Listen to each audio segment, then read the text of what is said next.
عبد الرحمن حضرت انس بن مالک سے حدیث روایت کرتے ہیں. اب بتانا ہے آپ کو کہ کتنے شوق سے آپ نے شمائل کو سننا ہے. میرے پاک نبی علیہ السلام کا حسن بیان کرتے ہیں. فرماتے ہیں کان رسول اللہ صلی اللہ علیہ وسلم لیس بالطویل البائن ولا بالقصیر.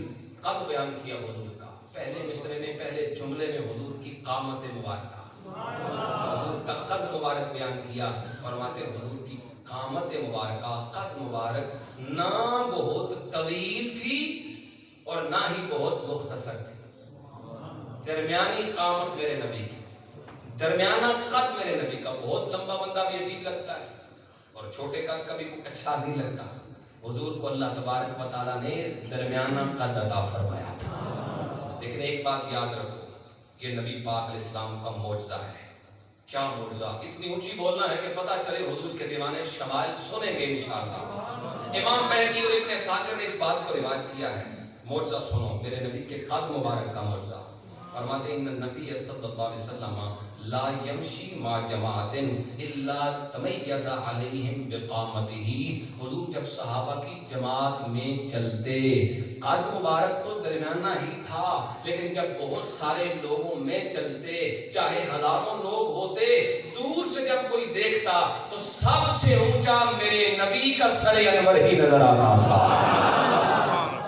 بڑے لمبے لمبے بندے بھی ہوتے بے شک, حضرت عمر کا قد مبارک بڑا طویل تھا, لیکن جب صحابہ میں حضور بیٹھتے نا, سارے صحابہ کرام جتنا بھی قد ہو, نبی پاک علیہ السلام کا قد مبارک زیادہ طویل تو نہیں تھا, درمیانہ تھا. یہ حضور کا معجزہ تھا. جب کوئی دور سے دیکھتا تو سب سے اونچا چہرہ اور سر مبارک میرے رسول کا. سبحان اللہ, اللہ اکبر. اور جب بیٹھ جاتے, کسی مجلس میں بیٹھتے, آپ دیکھیں نا, میں بیٹھ جاؤں یا کوئی اور, آگے پیچھے لوگ بیٹھتے ہیں زمین پہ, تو دور والے کو کوئی پتہ نہیں چلے گا کون کتنے بیٹھا ہوا ہے. قریب آگے اسے ڈھونڈنا پڑے گا وہ کون کدھر بیٹھا ہوا ہے.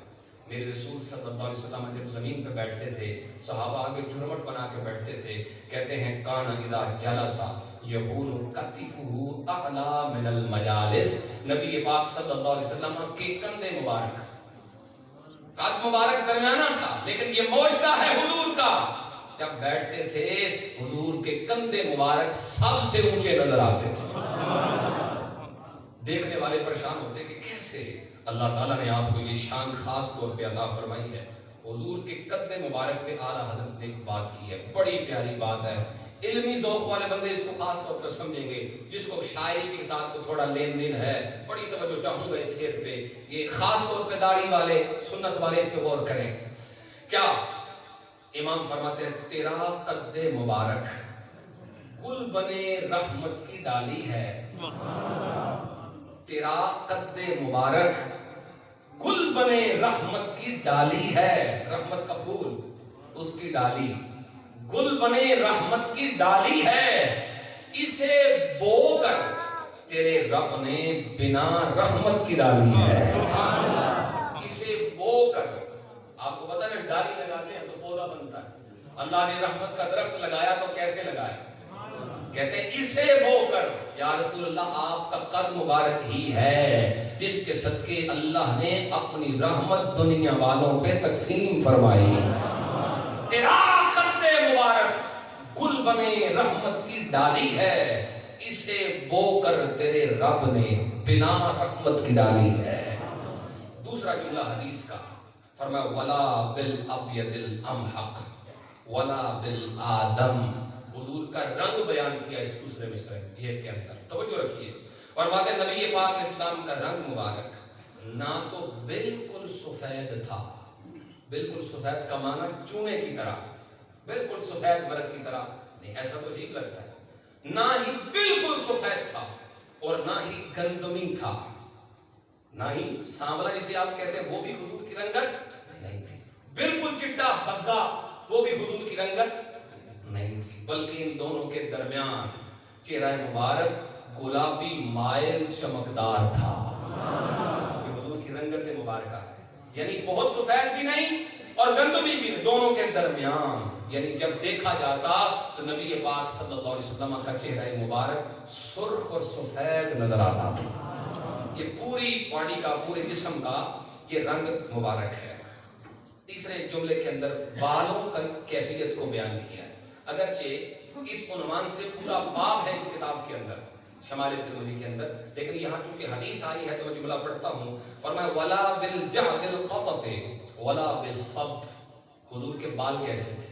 فرماتے ہیں حضور کے بال نہ ہی بہت گھنگریالے، بہت زیادہ کنڈلوں والے، بہت الجھے ہوئے بال حضور کے نہیں تھے، ولا بالصبت، اور بہت سیدھے بھی نہیں تھے، بالکل سیدھے بال اسٹریٹ ایسا بھی نہیں تھا، بلکہ تھوڑے تھوڑے کنڈل تھے میرے نبی کی زلفوں، یعنی سیدھے بھی تھے اور آخر میں جا کے وہ کنڈل تھے۔ اللہ اکبر۔ یہاں بھی اعلیٰ حضرت نے ایک بات کی ہے، اگر آپ فرمائیں تو میں سنا دوں؟ محبت سے بولو نا سبحان اللہ۔ تھوڑی کی اوکھی ہے کیونکہ اعلیٰ حضرت انشاءاللہ بانو عادت پہ جائے گی اعلیٰ حضرت سنن دی، اور سچی بات ہے شعر جو بندہ بھی لکھے، جو بندہ بھی لکھے اچھی بات ہے حضور کی نعت، لیکن مینوں چس اعلیٰ حضرت ہی ہوندی ہے، مزہ آ جاتا ہے پڑھ کے۔ اب توجہ کریں ذرا، کیوں مزہ آتا ہے اعلیٰ حضرت کو؟ اس لیے کہ امام نے فرمایا تھا میں شاعری بتکلف نہیں کرتا، یعنی محنت کر کے شاعر نہیں بنا میں کہ بڑی محنت کروں سوچوں تو پھر کوئی شعر لکھوں۔ فرماتا ہے نا، عشق رسول جب مجھ پہ غالب ہوتا ہے، جو میرے منہ سے نکلتا ہے حضور کی نعت بن جاتی ہے۔ یہ لکھوایا گیا حضور سے خود لکھوایا گیا سیدی اعلیٰ حضرت سے۔ فرماتے ہیں یاد گھیسو ذکر حق ہے آہ کر، یاد گھیسو کہتے ہیں بالوں کو، زلفوں کو، یاد گھیسو ذکر حق ہے، یعنی حضور کی زلفوں کی یاد رب کی یاد ہے، یاد گیسو ذکر حق ہے آہ کر، آہ حضور کی زلفوں کو یاد کر کے کرو آہ، کیا کریں؟ یعنی آہ نکلتی ہے جب کسی کے عشق میں۔ آپ کو پتہ ہے آہ کے اندر دو لفظ ہیں، الف اور ہا، آہ، اور لفظ اللہ میں کتنے لفظ ہیں؟ یہ ہے لفظ اللہ، الف لام اور ہا، بن گیا نا؟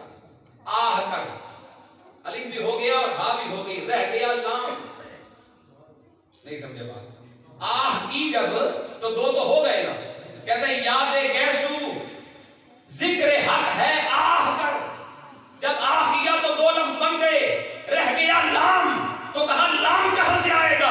آپ فرماتے ہیں تم اتنا ہی کرو، یاد گیسو ذکر حق ہے آہ کر، دل میں لام پیدا ہو ہی جائے گا،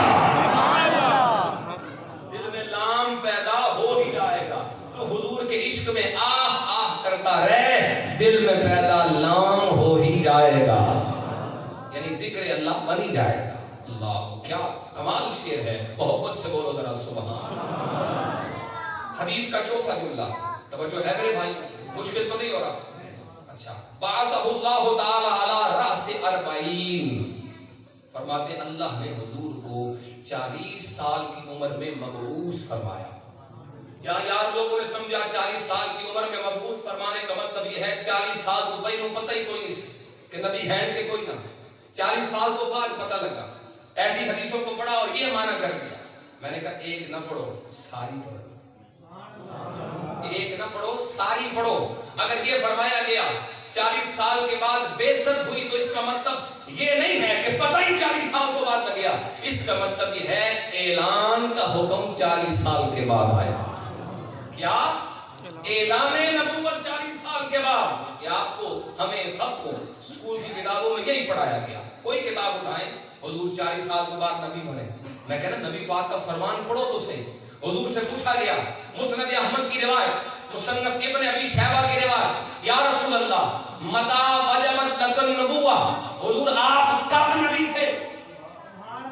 بولو نا، حضور آپ کب نبی تھے؟ میرے نبی نے فرمایا کنت نبیم و آدم بین الروح والجسد، ابھی حضرت آدم علیہ السلام روح اور جسم کے درمیان تھے، یعنی روح جسم سے میچ نہیں ہوئی تھی، روح جسم کے اندر داخل نہیں ہوئی تھی۔ فرمایا اس سے پہلے بھی اللہ نے مجھے نبی بنایا ہوا تھا۔ کیا خبر ہے لوگوں کو، عجیب باتیں کرتے ہو 40 سال کے بعد۔ آؤ تمہیں میں پاک نبی کا فرمان سناؤں، محبت سے بولو سبحان اللہ۔ اچھا باہر والے یہ سمجھتے ہیں شاید مجھے نظر کوئی نہیں آ رہے. بے شک آپ تھوڑے دور ہیں لیکن نظر آ رہے ہو. محبت سے بولو آپ بھی سبحان اللہ. میرے پاک نبی کا فرمان سنو. حضور فرمائیں عند اللہ مکتوب خاتم النبیین وان آدم لمنجدل فی طینتہ.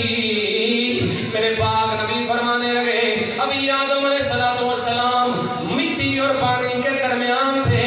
ابھی ان کا خمیر گوندا جا رہا تھا.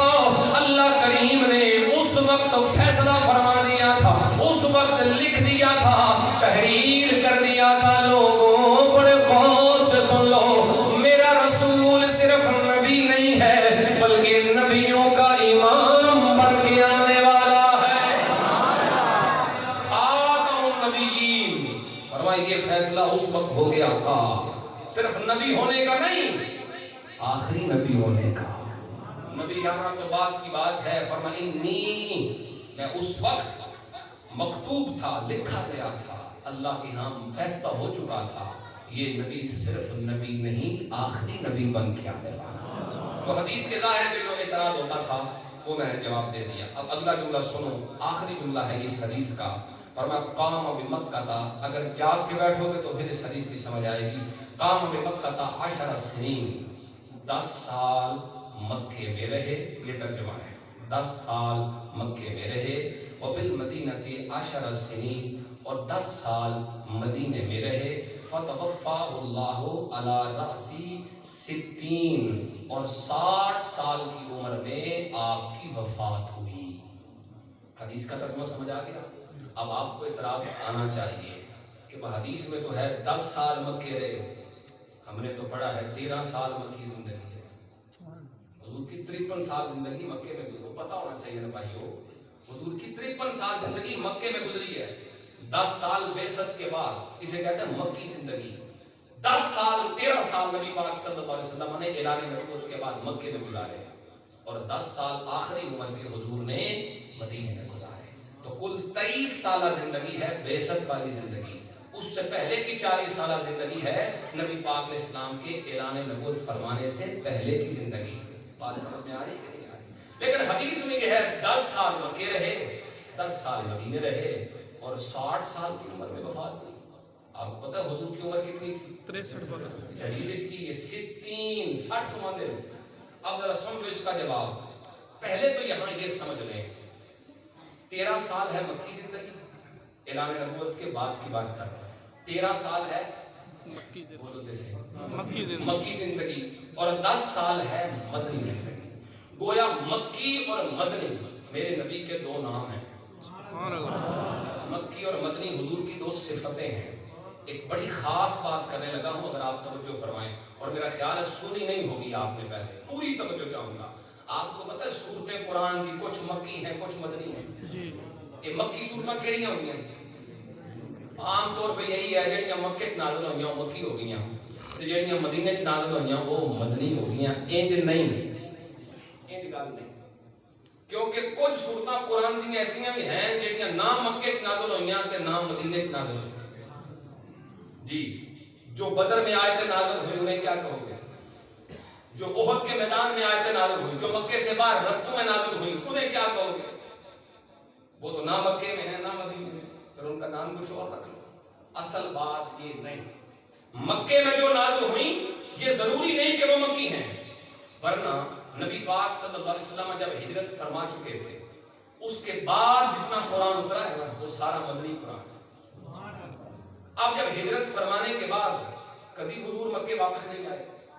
آئے نا بھائی, حضور مکے واپس آئے نہیں کہ نہیں آئے؟ فتح مکہ کے دن بھی آئے ہیں, عمرہ کرنے بھی, حج کرنے آتے رہے ہیں کہ نہیں؟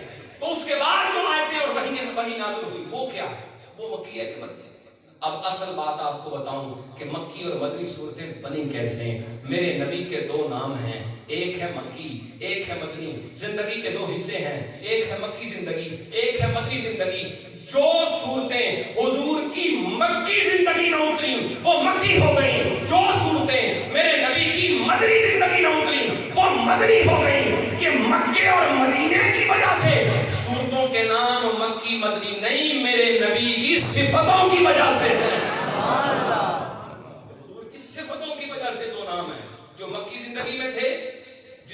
صورت نازل ہوئی مکی ہو گئی، چاہے مکے وچ نازل ہوئیاں چاہے مکے تو باہر نازل ہوئیاں، جڑیاں مدنی زندگی وچ اتریاں چاہے مدینے شریف دے وچ اتریاں نے چاہے باہر اتریاں نے، ساری مدنی ہو گئی۔ کل پلے پئی ہے کہ نہیں پئی جناب؟ مکی اور مدنی صورتیں شہروں کی وجہ سے نہیں، میرے نبی کی صفتوں کی وجہ سے۔ اب آئیے حدیث پہ جو اعتراض تھا اس کا جواب دے دوں۔ عمر ہے 63 سال، حدیث میں آیا 60 سال۔ اہل عرب کا یہ اصول تھا، وہ بورت نہیں ہو رہے یار، حضور کی شان ہے، بولو سبحان اللہ۔ ہر بات کا ایک انداز ہوتا ہے، ان کو آپ کو یہ گل مشکل کی سنانا دے بڑا اوکھا کام، ہر بات کا ایک انداز ہوتا ہے، اس کو سمجھانا ہے نہیں۔ اعتراض ہے کہ 60 سال زندگی ہم نے سنا ہے، 63 سال۔ علماء فرماتے ہیں اہل عرب کا طریقہ تھا کہ وہ دھائیاں چھوڑ دیتے تھے، دھائیاں ذکر کرتے تھے، کسر چھوڑ دیتے تھے۔ یہ تو ہم پتہ ہی ہونا ہے، ایک ہوتی دھائی تے ایک ہوتا کسر، مطلب 10 20 30 40 50 ایڈے پورے عدد نے انہاں نوں ہوندے نے دھائیاں، جڑے وچ نے نا 1 2 3 4 5 انہاں نوں ہوندے نے کسر۔ اہل عرب نے آکھنا ہوندا سی نا 53 تے 3 چھڑ دیندے سن، جتنے بھی ہوندے سن 6 ہوندے سن 5 ہوندے سن وہ چھڑ دیندے سن، جڑا پورا عدد ہوندا سی وہ ذکر کردا سی۔ آکھنا یہ صحابی نے کیا کہ 10 سال نہیں 13 سال مکے میں گزارے، عادت تھی وہ 3 چھڑ دیندے سن تے آکھیا 10۔ آکھنا یہی سی حضور کی زندگی 63 سال ہے، لیکن عادت سی ادھرے 3 چھڑ دیتے تے آکھیا 60 ہے، حضور کی زندگی 63 سال ہے۔ وہ بات سمجھ چاہیے کہ کوئی نہیں، ایک بار آنکھوں سبحان اللہ۔ آخری اعتراض کا جواب اور بات ختم، سنا دینا، ایک حدیث پوری ہو جائے گی، ٹائم تے اتے ہو گیا میرا خیال ہے، لیکن اجازت دیو جی۔ اچھا چلو سنا دینا۔ فتوفاہ، یہ اعتراض ہے، حضور نبی پاک کی وفات ہوئی کہ نہ ہوئی؟ حدیث میں لفظ بھی ہے کہ فتوفاہ، حضور کی وفات ہوئی۔ اچھا جب وفات ہوئی تو پھر زندہ کیسے ہے؟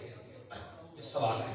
اب جواب سنو، اللہ رب العزت نے قرآن مجید میں فرمایا، آپ سبحان اللہ کریں تاکہ پڑھو سبحان اللہ۔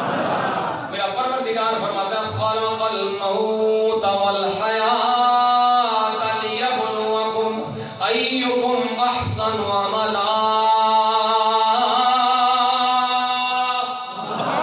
میرا پروردگار فرماتا ہے زندگی کو بھی رب نے بنایا ہے، موت کو بھی رب نے بنایا ہے۔ پتہ چل گیا زندگی بھی مخلوق ہے، موت بھی مخلوق ہے، زندگی بھی مخلوق ہے، موت بھی مخلوق ہے، اس لیے کہ جسے رب بنائے وہ مخلوق ہوتی ہے۔ زندگی بھی مخلوق ہے، موت بھی مخلوق ہے، توجہ، زندگی بھی مخلوق ہے، موت بھی مخلوق ہے، اور میرا نبی ہر مخلوق کے لیے رحمت بن کے آیا ہے۔ پتہ چل گیا زندگی کے لیے رحمت بھی میرا نبی ہے، موت کے لیے رحمت بھی میرا نبی ہے۔ زندگی حضور کی صفت بنی، زندگی کو رحمت مل گئی۔ موت نے عرض کی اے مولا میں محروم کیوں رہوں، مجھے بھی رحمت مصطفیٰ سے حصہ چاہیے۔ اللہ نے فرمایا اے موت تو بھی میری مخلوق ہے، تو بھی میرے نبی کی رحمت سے حصہ لے، دامن کرم کو چوم لے، تجھے تیرا لنگر مل جائے گا۔ میرا نبی پہلے بھی زندہ تھا، بعد میں بھی زندہ رہے گا۔ زندہ ہے واللہ، تو زندہ ہے واللہ میرے چشم عالم سے۔ پڑھ لو تو زندہ ہے واللہ، تو زندہ ہے واللہ میرے چشم عالم سے چھپ جانے والے، تو زندہ ہے واللہ، تو زندہ ہے واللہ میرے چشم عالم سے۔ اللہ کریم ہماری حاضری قبول فرمائے، جو منٹ اوپر ہوئے اس کے لیے میں